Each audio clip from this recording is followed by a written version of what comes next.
All right, hello everyone. Here we are, hole number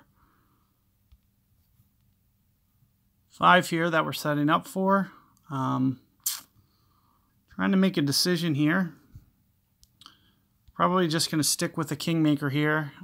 Sniper may be okay. We're going to be pushing max though. So something to consider is you might want to bring just a little bit extra wood. I'm going to just try to roll with it, see if I can't get this to happen. This is going to be a little bit tougher hole with a Thor's hammer, so you'll want to be a little bit careful on that.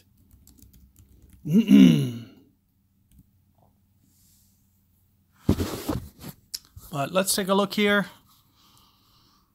and get this input. One of the things that you'll find is that downward fairway is just a little bit lower. So when you go to take shot view, you'll see that this one might be just a tiny bit, but the other one's way down because you can see that it actually disappears. It kind of disappears from the camera view. So you'll see just a little bit extra. I'm going to probably need to go full with a Thor's hammer and also get relatively aggressive. So here you're going to see right about 4, and I'm expecting it to land at least 5 rings down. And the reason why is going to be here, 6 rings there. So right about here.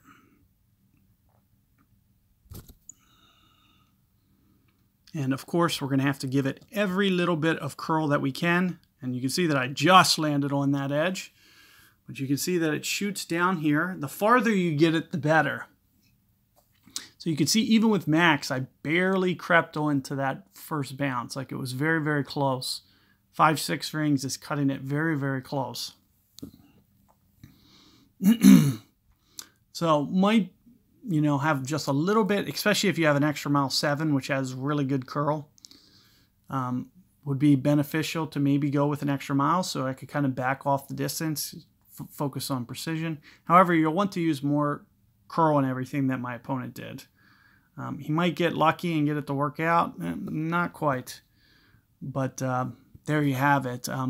And we talked about this. You can tell that this hole is well uphill. This is, not one of the most, but it's very, very close to one of the most.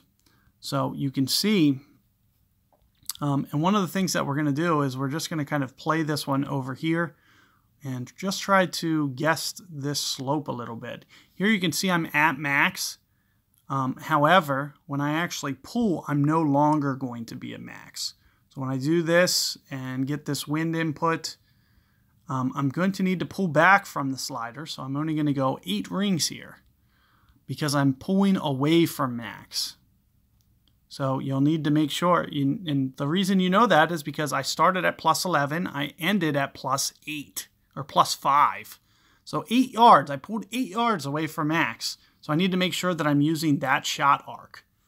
And here you can see it's going to come up just a little bit short. Very hard to guess the wind effect there and how it's going to actually roll out on a side hill. You could see that the ball guide was a little bit iffy. But that's more or less what you're going to want to try to do.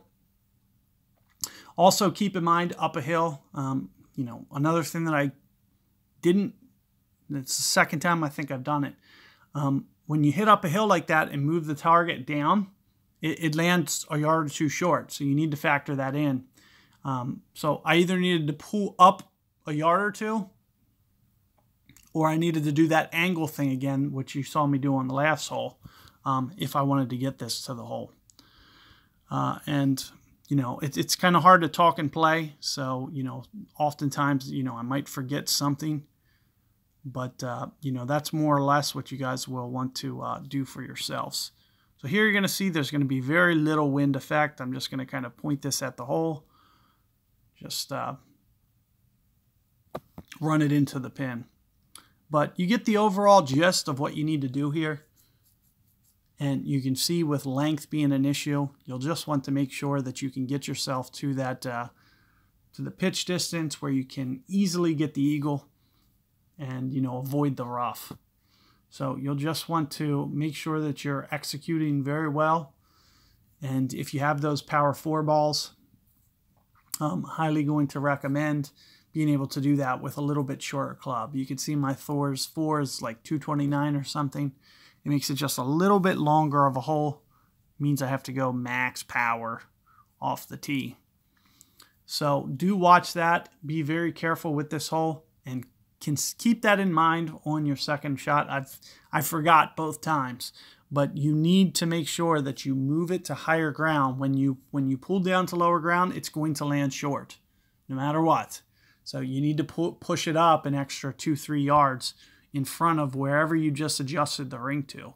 So what I should have done is pulled straight up after I made that adjustment, or pulled at a slight angle from the beginning. So do factor that into your shot. And as I mentioned, it's only Monday. You guys got plenty of time to master that setup. Just try to stick to those strategies for your tee shot and second shot, and just work on honing in on that. So good luck there, guys, and I'll catch you guys on the next one.